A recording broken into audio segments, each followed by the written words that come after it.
nací en Pontevedra, soy un niño de la posguerra, bueno, tiempos represaliados, colas, racionamientos, todas esas penurias han influenciado en mi manera de ser. Ha sido una experiencia interesante, pero muy triste.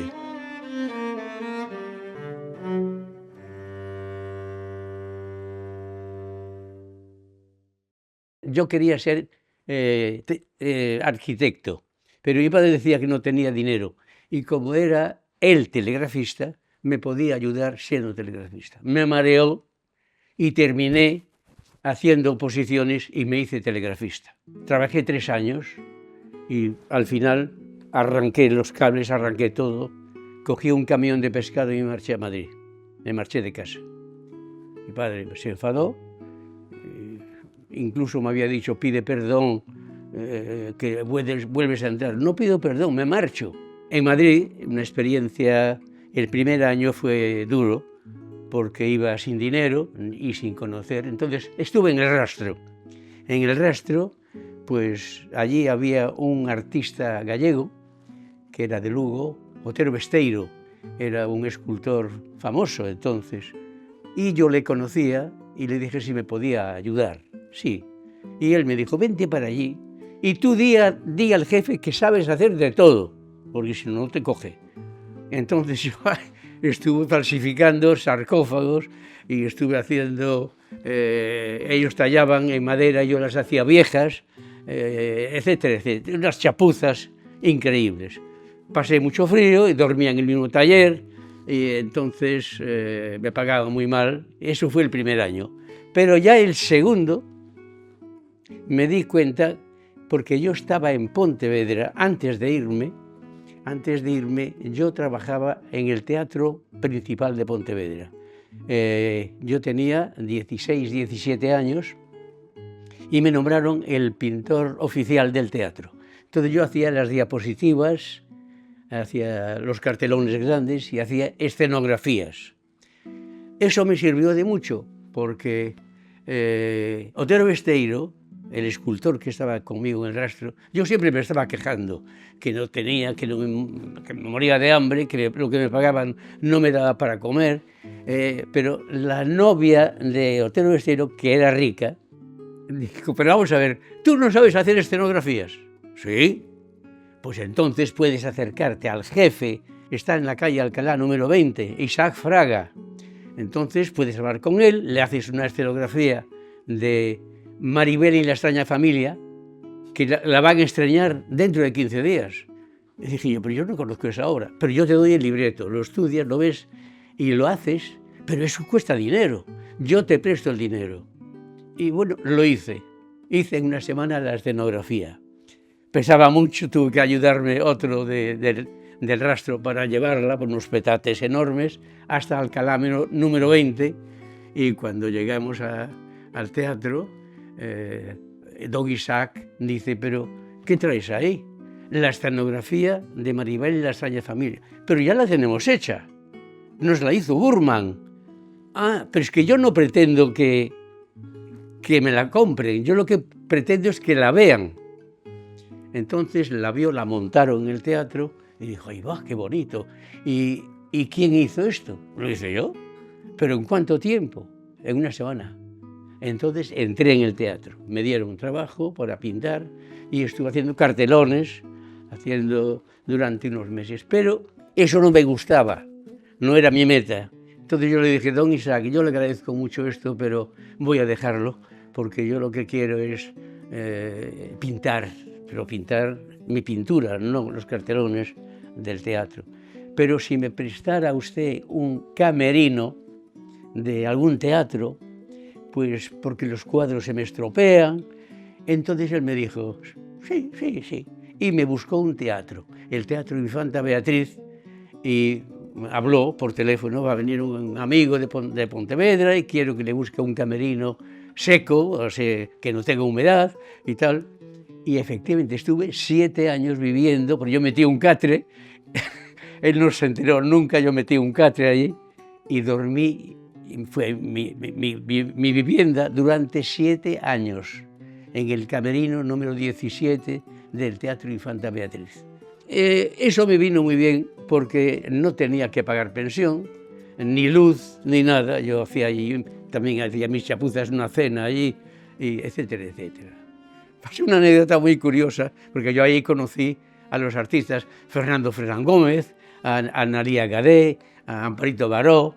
Bueno, yo decía Amparito Baró porque era una niña cuando entró, hoy es doña Amparo Baró, claro. Y resulta que yo estaba en el camerino, pero el camerino que me dieron estaba arriba, encima del teatro, en un palco que no se usaba, porque se veía la mitad del escenario, entonces no se vendía. Entonces yo allí metía muchas cosas, trastos, y yo para barrer, una vez al mes limpiaba y yo después las ponía otra vez en su sitio. Pero un día tenía examen y me fui al examen y dejé todo allí. Y cuando volví, porque yo estaba en la Tuna y volví a las 2 de la mañana, claro, y cuando volví me dijo el encargado del teatro, dijo: uy, Rafael, ¿qué has hecho? Si te ve Fernando Fernández te mata. ¿Qué has hecho? Escapa por ahí, que no te vea. ¿Pero qué hice yo? ¿Pero qué hice? Vete, vete, que está a punto de salir. Total, yo pregunté, ¿pero qué hice?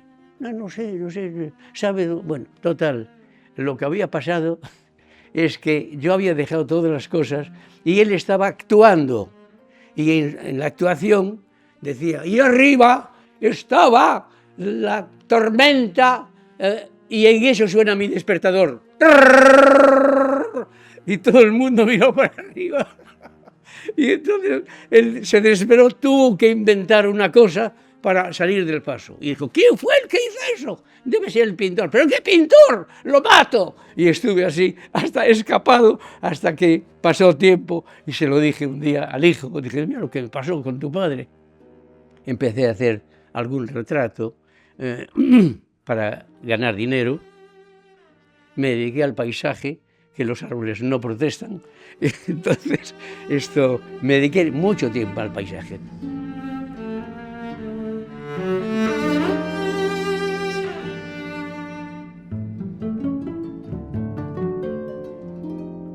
Gané un premio en la facultad, que el premio era ridículo, porque eran 1000 pesetas.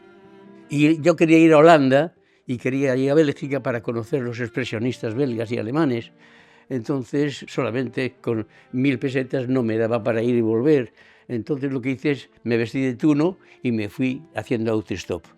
Llegué a Breda, al sur de Holanda, y bueno, empecé allí, me encontré a gente, amigos, gente joven, y le llamó la atención que yo venía vestido de tuno. ¿Y quién eres? ¿Y qué haces? Total, me dieron alojamiento con ellos. Y así estuve hasta que me matriculé en la Escuela de Bellas Artes, se llama Sant Just de Breda. Allí estuve trabajando con el profesor Schleiper, que era una maravilla, y yo adelanté muchísimo, claro. Pero llegó un momento en que se me acabó el dinero. Entonces los chicos, los compañeros me hicieron una fiesta con cervezas para despedida. Y el profesor se dio cuenta que me marchaba y vino a verme y dice, ¿se marcha usted? ¿Por qué se va? ¿No le gusta la enseñanza que tenemos aquí? Sí, yo he aprendido muchísimo, pero es que me tengo que ir. ¿Pero por qué? Porque se me acabó el dinero. Y entonces me dieron una beca ellos por 3 meses más. Y luego el director me invitó a su casa, me prestó una bicicleta, porque eran 20 kilómetros, pero es todo llano. Entonces, para ir todos los días a su casa, y él me daba unas clases. El profesor se llamaba Van Loosden. ¿Y Van Loosden quién era? Pues Van Loosden era un hombre anciano que dedicó 40 años de su vida investigando las técnicas de Hércules Seigers. Y Hércules Seigers fue el maestro de Rembrandt. Entonces a mí me vino muy bien. Hacíamos grabados en color, porque en España no se conocía el color entonces. con rodillos diferentes, rodillos muy duros y muy blandos. Entonces, con el blando penetraba la tinta en las profundidades de la plancha. Y, en fin, he aprendido muchísimas cosas. Me vengo a Madrid y en Madrid me nombran profesor de la escuela de grabado. Y fui profesor durante unos meses. ¿Por qué durante unos meses? Porque yo me marchaba a Holanda, porque me interesaba mucho ir a Holanda. Me llamaron y me dijeron, oiga, que tiene que venir a clase. Y dije, no voy a clase, no voy nunca más. Lo dejé porque me interesaba mucho más las enseñanzas de Holanda. Yo en Holanda conocí a Philip van der Burg, que era el director del Grupo Zebra. El Grupo Zebra estaba entonces en alza, porque estaba el Grupo Cobra, que era de pintura, y el Grupo Zebra era de grabado. Y yo lo conocí porque fui a una exposición que era de él. Entonces hablamos y me dijo, ¿usted es grabador? Sí, sí, yo también hago grabado, pero no tengo taller aquí. Y él me invitó, pues venga a mi taller. Y esto era en Ámsterdam, tuve que ir a Ámsterdam, pero él me alojó allí, dormí en el taller. Entonces me dijo, ¿quieres entrar en el grupo? Y dije, hombre, para mí es maravilloso. Entonces entré en el grupo donde estaba Karel Appel y estaba Asmus Dieter, gente muy importante. Y hemos hecho exposiciones por Centro Europa. Esto me enriqueció muchísimo, conocí a Miró, hicimos varias exposiciones, hasta que hice la oposición para el Premio Roma y tuve que marcharme a Roma. En Roma fue un periodo, yo diría que enriquecedor totalmente, porque han sido 4 años, yo trasladé mi estudio, claro, y allí Roma para mí no era solamente el tener un coche o un estudio maravilloso, no, era el haber conocido a personajes como Renato Guttuso, Asmus Dieter, Giorgio de Quirico, Rafael Moneo, que Rafael Moneo es español pero estaba allí, etcétera, etcétera. Muchos personajes que me han enriquecido. Fellini, por ejemplo, porque resulta que un día vino a conocer la Academia de España, vino Alfredo Montori, que era el jefe de escenografía de Cinecittà. Y entonces hablamos de escenografías, él era escenógrafo. Entonces, cuando yo le dije que yo también hacía escenografías, entonces tuvimos cierta relación amistosa y me llevó a Cinecittà. Y allí él me presentó a Fellini y a Totò. Y Fellini para mí fue, vamos, enriquecedor del todo. Era un hombre, hablamos, y yo le decía que me gustaban mucho sus películas y dije, pues a mí no, a mí lo que me interesa, yo quisiera ser payaso, a mí me gusta ser clon y me gustan los retratos. Para mí las películas sé hacer retratos, lo demás no me interesa para nada. Y yo me fijé en eso y fue muy enriquecedor porque efectivamente vi grandes retratos en sus películas que me han servido a mí. Me regaló un libro, tengo un libro de él, de los clones, él viene el vestido de clon, y tuvimos cierta relación corta, pero vamos, para mí maravillosa. Y bueno, 4 años son suficientes para conocer todos los museos y todas las iglesias para donde se cobija la mejor pintura y la mejor escultura italiana. A mí me interesó la pintura hasta los prerrenacentistas. Me estoy refiriendo, claro, a los que han tenido ese tinte orientalizado de Bizancio, como por ejemplo Simone Martini, Lorenzetti, también los del 480 italiano, como Masaccio, Piero della Francesca, Mantegna, etcétera, etcétera. En todos ellos, sobre todo en los primeros citados, yo he percibido unas ciertas angulaciones, unas geometrizaciones imperfectas, pero puras, innatas, muy bien colocadas, circundando las preciosas composiciones. A mí me han impactado de tal manera esas angulaciones, para mí fueron necesarias, fueron inevitables y definitivas. como mi formación era estrictamente académica, el desligamiento o divorcio era dificilísimo. Entonces había idas y venidas, titubeos, pero estas angulaciones me condujeron hacia un poscubismo constructivo. No era cubismo, pero era algo parecido. Y ahí empecé. Ahí podía ser los comienzos, estando en Roma, con este poscubismo. Naturalmente, después de ver tantas exposiciones, de ver tanto enriquecimiento cultural, uno se contagia. Una exposición de Bacon para mí fue sensacional. Los retratos, la descomposición dentro de la composición, todo este movimiento me interesó. Y entonces empecé a construir mi pintura. Bueno, idas y venidas, titubeos, muchos fracasos. Quiere decir que mi obra no estaba consolidada. Necesité todos esos 4 años de Roma estudiando, y luego, al venir, me nombraron profesor en las Islas Canarias, en La Laguna. Allí conocí a César Manrique y conocí a Pedro González. Íbamos al Teide, cogíamos arenas calcinadas y las tostábamos varias veces y conseguíamos una tonalidad con todas esas arenas tostadas. Eso me gustó muchísimo, para mí era un juego. Y empecé, contagiado por Eduardo Oesterdahl, que era un crítico famoso que había allí, con César Manrique y todo esto, me contagié y empecé a hacer cosas abstractas. Pero para mí era un juego, pero un juego que en el año 1979 era la primera Bienal Europea en Alemania y me presenté con una obra abstracta. Mi sorpresa es que me la premiaron y me la compraron. Y la obra está actualmente en el Museo de Heidelberg. Y resultaba bonito, resultaba bien, agradable. Pero para mí, yo necesitaba, somos humanos, y yo necesitaba el contacto humano.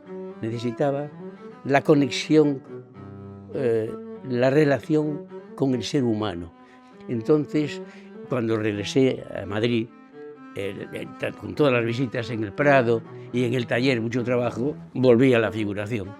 Sí, me gustan esas texturas, que las utilizo muchas veces siendo figurativo, pero las utilizo, igual que utilizo el collage, y con el tórculo yo hago muchas chapuzas y las pego como collage y luego pinto encima.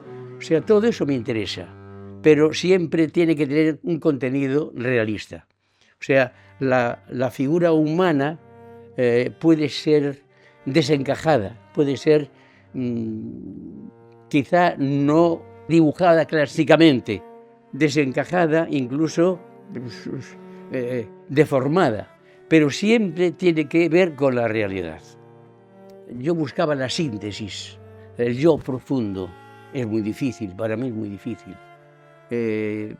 Cuando empiezo una obra nueva, yo reúno todos los apuntes que tengo y empiezo, lanzo toda mi emoción y todo mi razonamiento para intentar lograr esa misteriosa comunicación con el ser humano.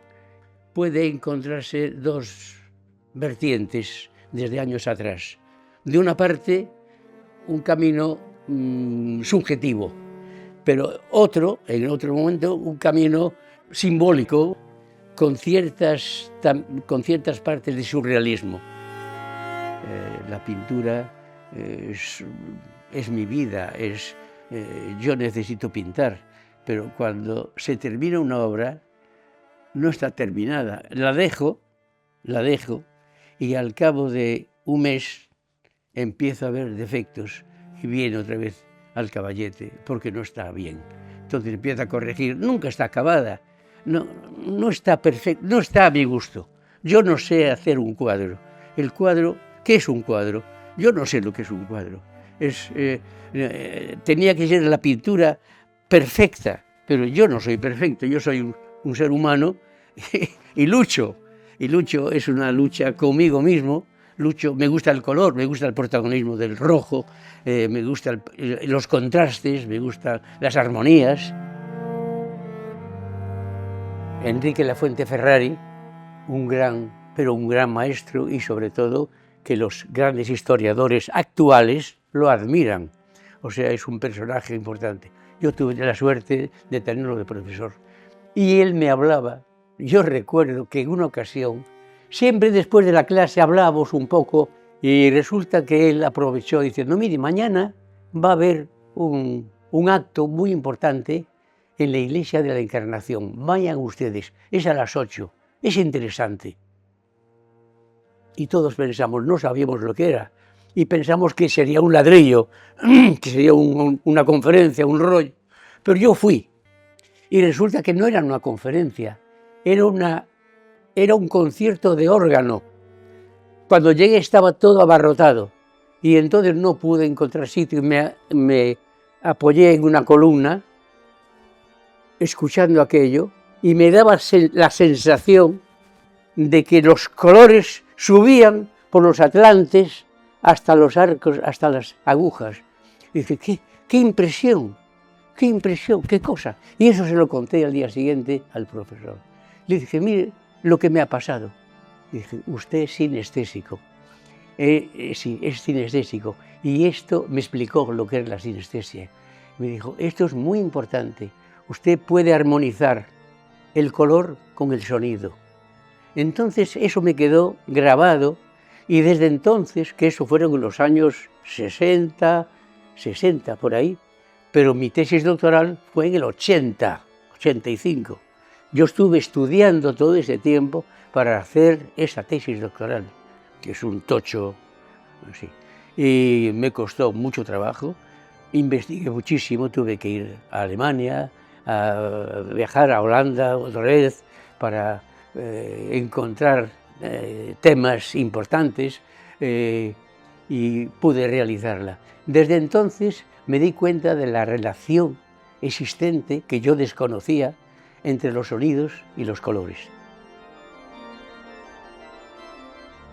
Al finalizar los estudios en San Fernando, tuve matrícula de honor y premio del Estado en casi todas las asignaturas.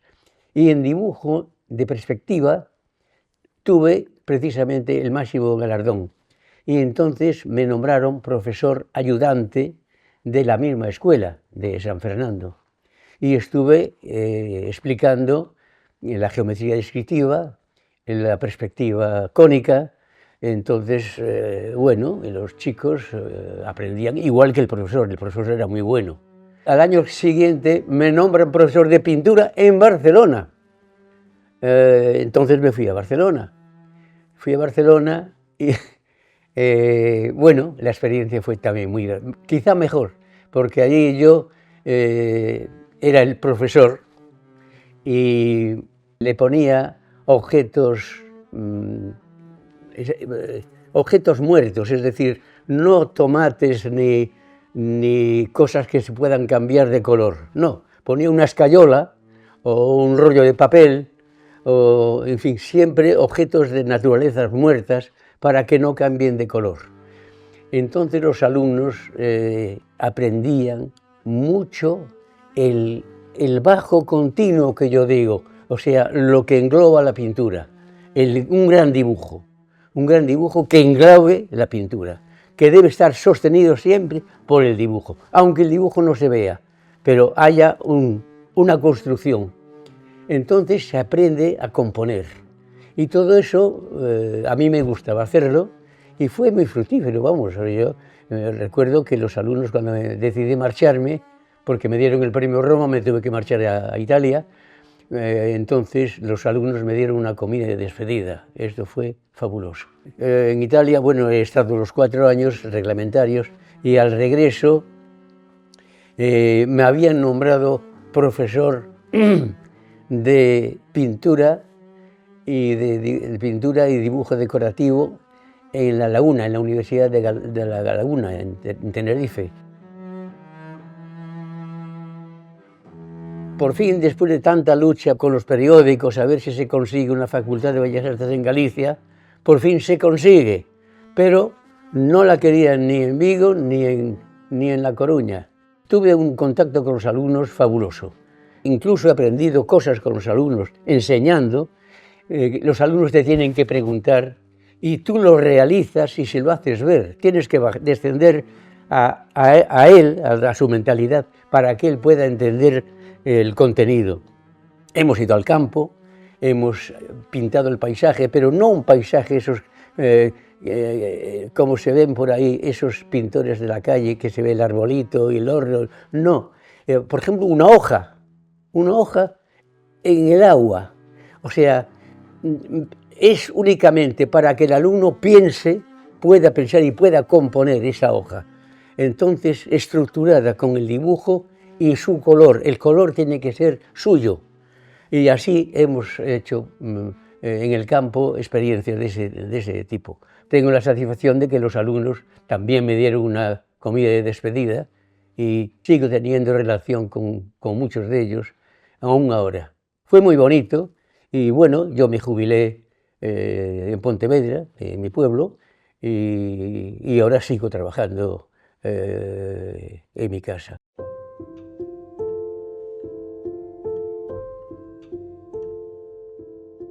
En el año 91 me fui a Estados Unidos.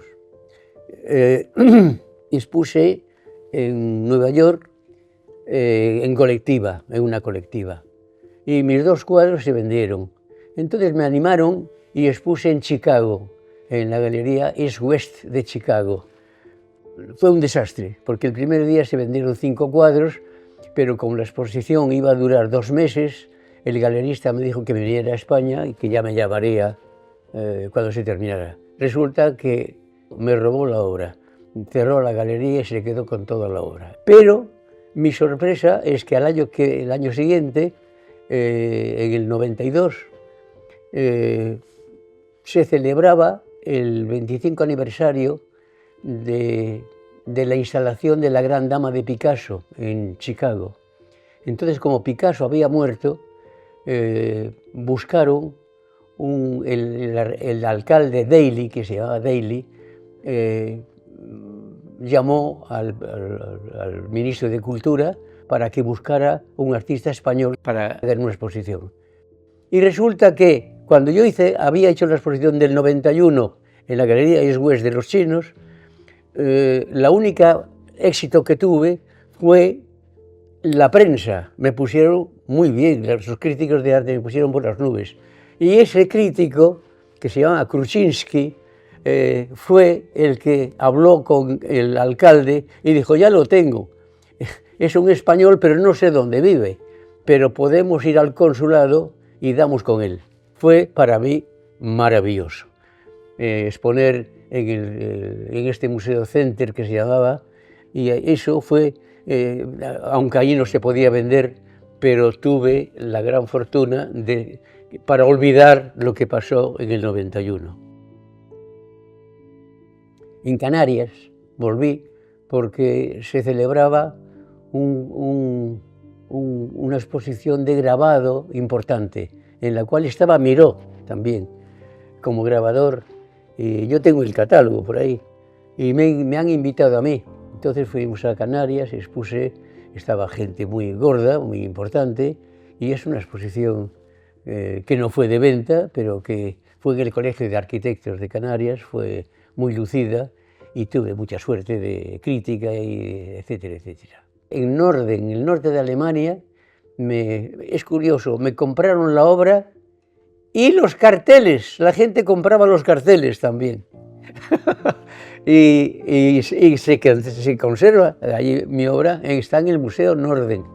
Y hay otra exposición en Alemania también, en Aurich.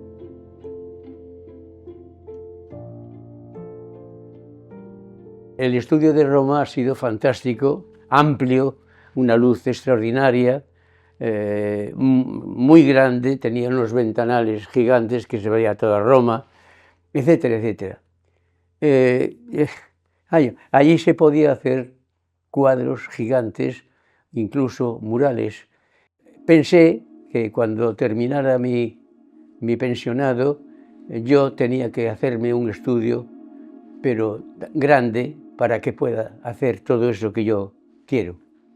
Y efectivamente lo logré gracias a haber ido a Israel y pintar el mural de 162 metros cuadrados al fresco, que me pagaron muy bien. También me han pagado, que me dieron, el dinero lo invertí en este estudio.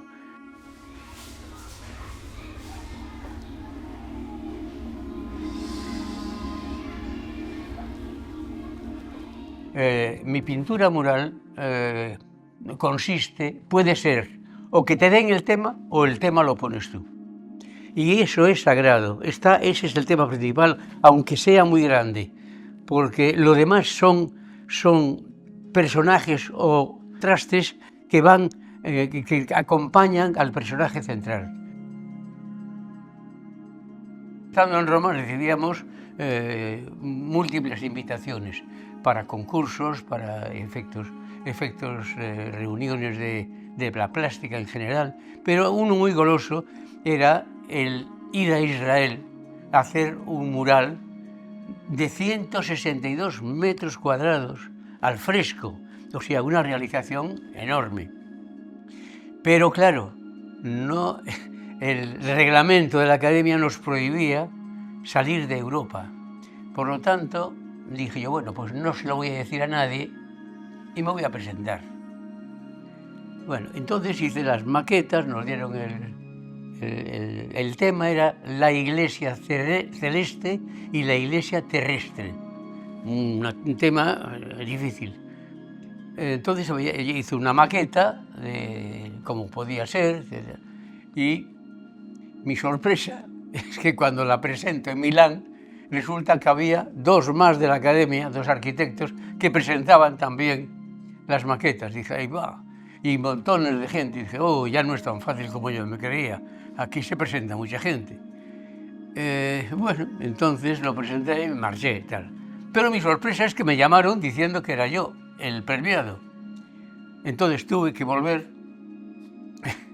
y hablamos con el custodio de Tierra Santa, con 5 arquitectos y Giovanni Muccio, que era el ganador, el arquitecto que ganó el concurso para hacer la basílica, y con todos ellos querían preguntarme qué materiales iba a usar. Dije, hombre, pues cal apagada de 3 años para que no salte caliches, para que no salgan caliches, y también arena de río, porque la arena de mar tiene sal y la salitre es mala también. Bueno, pues entonces habría que llevarlo todo eso de Roma, porque allí tenemos problemas de buscar ese material. Bien, se llevó todo de Roma. Dije, pero usted no diga nada más que cómprelo y ya iremos a buscarlo. Porque como estaban en guerra, era la guerra de los 6 días, podía haber problemas.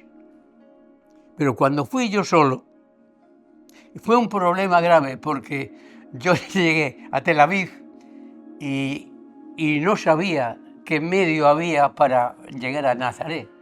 Entonces yo salí a las 5:30, llegó el avión a Tel Aviv, pero yo no sabía lo que pasaba, y cuando llegué no había nadie por la calle, nadie. Yo no sabía a quién preguntar, pero pasó un señor y dije, por favor, le hablé en italiano, en francés. No hablo francés ni italiano, nada. Y por fin un soldado dijo, no, solamente hablo español, que era un sefardita. Un sefardita. Y entonces, gracias a eso, me dijo, pero ¿cómo está usted aquí? ¿No ve que tenemos el toque de queda? Y va a ser ahora. Y por eso no había nadie. Mire, allí hay un autobús, ¿no ve? Allí enfrente, allí a unos 200 metros hay un autobús gigante, familiar. Vaya corriendo allí, métase allí, porque se va atraviesa el desierto. Y allí me fui yo con mi petate, corriendo por allí, y con miedo, porque a las 6 en punto empezaba el toque de queda.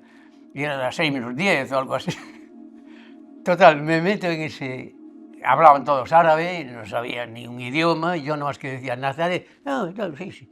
Y cada vez que se subía gente a ese taxi me daba besos, me besaban todos, eran los árabes, joder, era horroroso.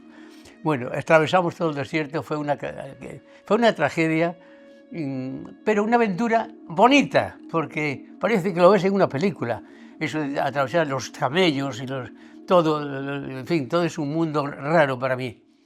Y luego ya cuando estaba en Nazaret me vinieron a buscar. Era un tema para mí muy raro, la iglesia celeste y la iglesia terrestre. Entonces, ¿qué haces? ¿Por qué estuve 3 meses antes? Porque el terreno es sísmico, se mueve. Entonces, al poner el mortero de cal y arena, se puede agrietar fácilmente. Entonces hay que buscar la cantidad exacta de cal y de arena para que no se mueva. Y me costó 3 meses de hacer pruebas. Pero después la realización del mural fueron 30 días, día y noche. Terminé enfermo. Me cogió el cónsul, nuestro cónsul, me llevó a su casa y estuve 4 días en su casa. Como dije, el tema era la iglesia celeste y la iglesia terrestre. Yo puse en todo el techo los ángeles que custodian las puertas del cielo, unos ángeles, 7 ángeles. Está también el signo de Dios y, representando la iglesia celeste. Y la iglesia terrestre son los santos mártires que circundan todos los muros. Fue bastante penoso, sobre todo porque hacía un calor brutal y trabajar día y noche. Por la noche se trabajaba muy bien, pero de día era horroroso el calor.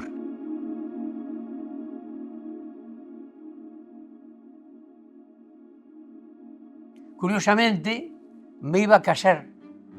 Nos íbamos a casar mañana, y ese día me llaman por teléfono, y era el hermano de Pío Cabanillas, era un ministro que había entonces, y dice: Rafael Úbeda, sí soy yo, queremos que nos pinte un mural en el Gran Hotel de la Toja, porque lo vamos a remozar todo y necesitamos que usted nos haga un mural. Pero es que yo me voy a casar, me marcho, pero le vamos a pagar 50.000 pesetas, era mucho dinero entonces, 50.000 pesetas. Entonces le dije a mi mujer, a mi novia, le dije: oye, esperamos unos días, y dije, además le damos la suite de la condesa Parvazán, puede estar en la suite del hotel, pero por favor no nos falle.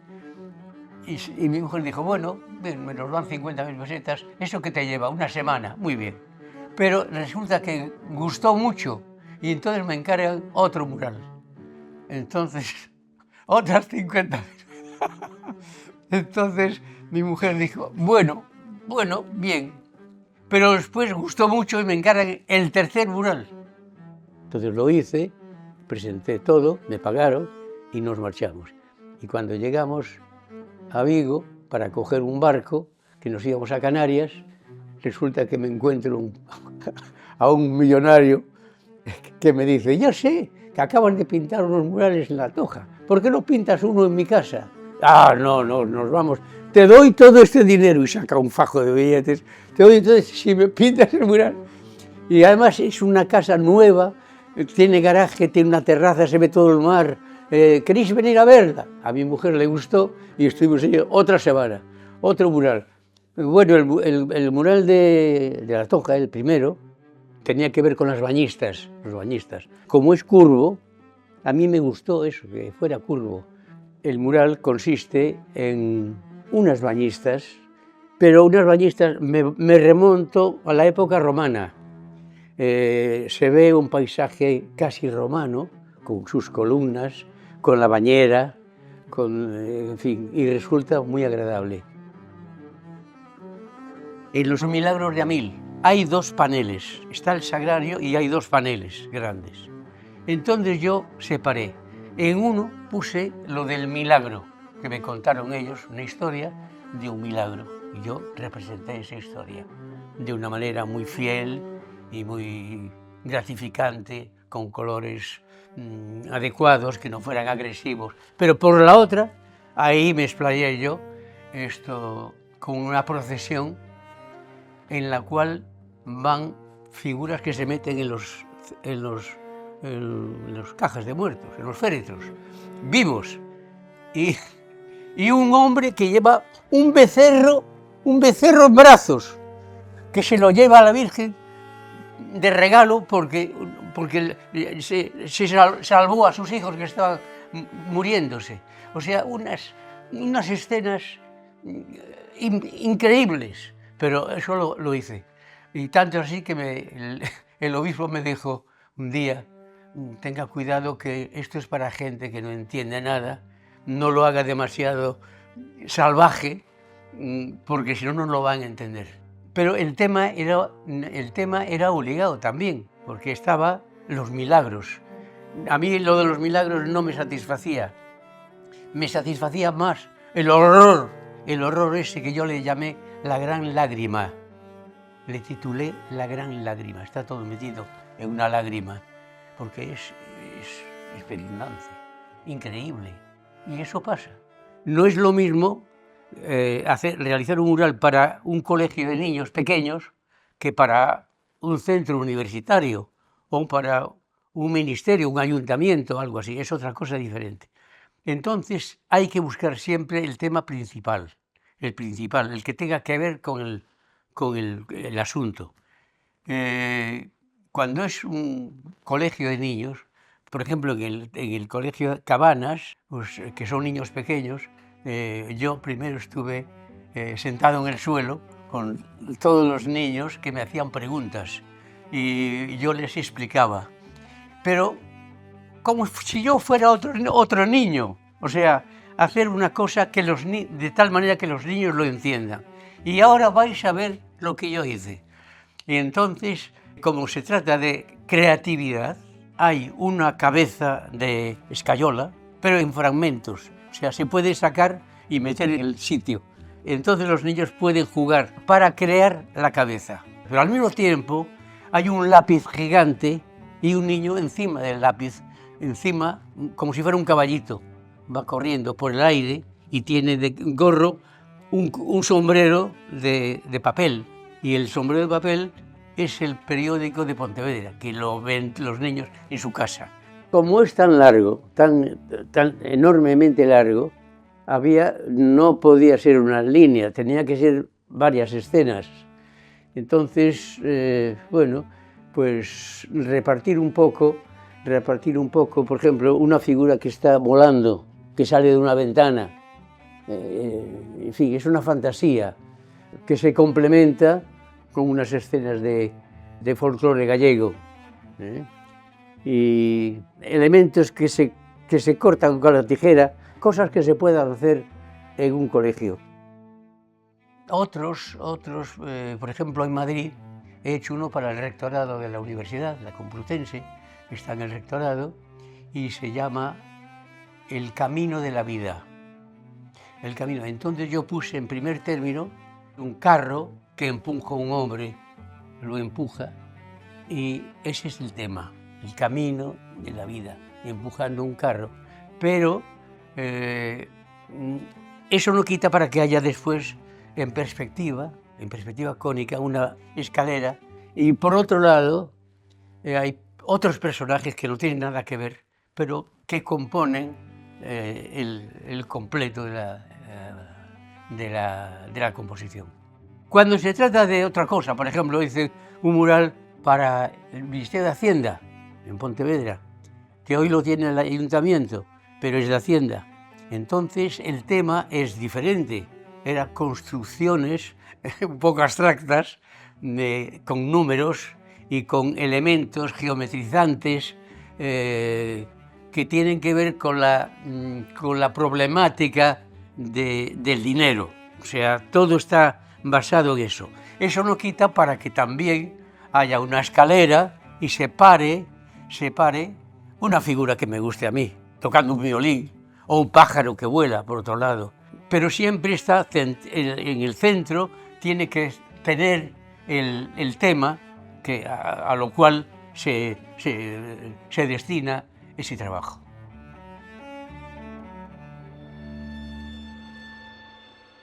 Nos encontramos en el Chuac de La Coruña antiguamente el Hospital Juan Canalejo de La Coruña. Esta pintura mural me la encargaron en el año 1998. Estaba entonces de gerente el doctor Suso Caramés. Me encontré, como no me habían impuesto ningún tema, he pensado que estando la pintura va a ser ubicada en un centro hospitalario, he pensado que donde en un hospital hay tanta tristeza y tanto malestar por las dolencias y por los resultados, he pensado hacer todo lo contrario, un tema que alegre un poco la vida. Y he pensado en una ópera bufa. Aquí represento un pequeño escenario donde están unos protagonistas bufones que son los protagonistas del cuadro, con un colorido caliente, resalta el color rojo, y donde caminan personajes para darle movimiento a la pintura. Y debajo, en el foso, tenemos los músicos que acompañan al cuadro y a la ópera bufa.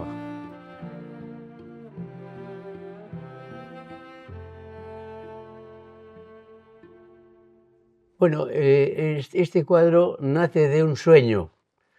En realidad, yo soñé con una figura que protestaba y a mí me gustó. Y es esta. Pero para no hacerla agresiva, le puse otra expresión. Y fui bajando, para que no fuera tan agresivo, construí otra tercera cabeza, esta más clásica, más benévola. Entonces ya no tiene sentido nada más que componerlo con otros elementos. Por ejemplo, hay un músico que toca una flauta, sale unas gaviotas de la flauta, y de este otro lado hay un personaje que es una especie de malabarista, está en el aire lleva un bastón con una paleta, o sea, no tiene nada de sentido. Y como excremento tienen los peces, o sea, tampoco tiene sentido.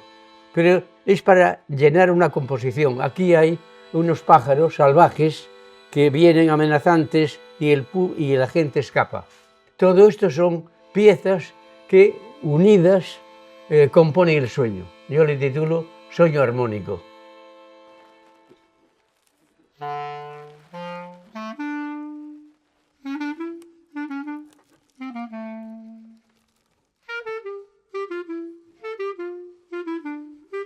¿Dónde lo pongo? Aquí. Bueno, este es un cuadro que le titulo Mago. A mí lo que me interesaba es la composición de un elemento central con las manos que están gesticulando y moviendo unos hilos. Entonces la composición central es esa, con unos elementos acordes.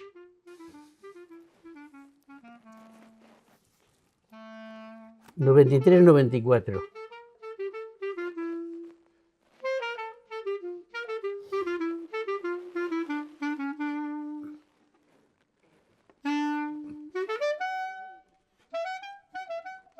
Este es del 82.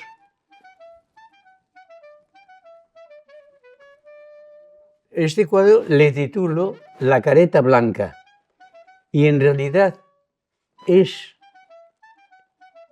el elemento que salva el cuadro. Todo está rodeando a la careta blanca. Hay dos personajes que son circenses. Claro, esto es del año 82, es otro concepto. Todavía tengo el clasicismo académico, aquí se nota en todos estos ropajes. Es una concepción muy diferente a la que hago ahora, pero para la exposición retrospectiva conviene llevar alguna cosa de atrás. Entonces es una composición donde hay dos elementos circenses con una cortina detrás que dialogan, pero tienen una careta porque necesitaba un primer término de color que es el que salva el cuadro. Este cuadro, que le titulo Paso de peatones, es una composición muy libre, es una composición atrevida, pero quise atreverme. ¿Por qué lo titulo Paso de peatones? Bueno, le podía decir sin título, es igual, ¿qué más da? Pero yo le puse Paso de peatones y entonces incluyo en la composición elementos que hay en un paso de peatones. O sea, tengo las cebras del suelo, tengo los personajes que se mueven, tengo la diversidad de color que hay, y por eso yo juego con el collage, pero buscando tonos diferentes, algo para que tenga movimiento, el movimiento que hay en un paso de peatones.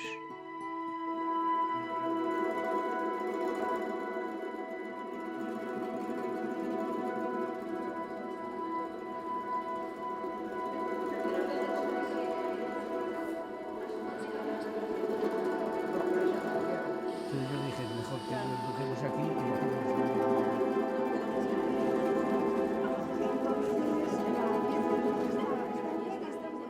que debe ser igual que la otra. Se miden y así hemos ganado sitio.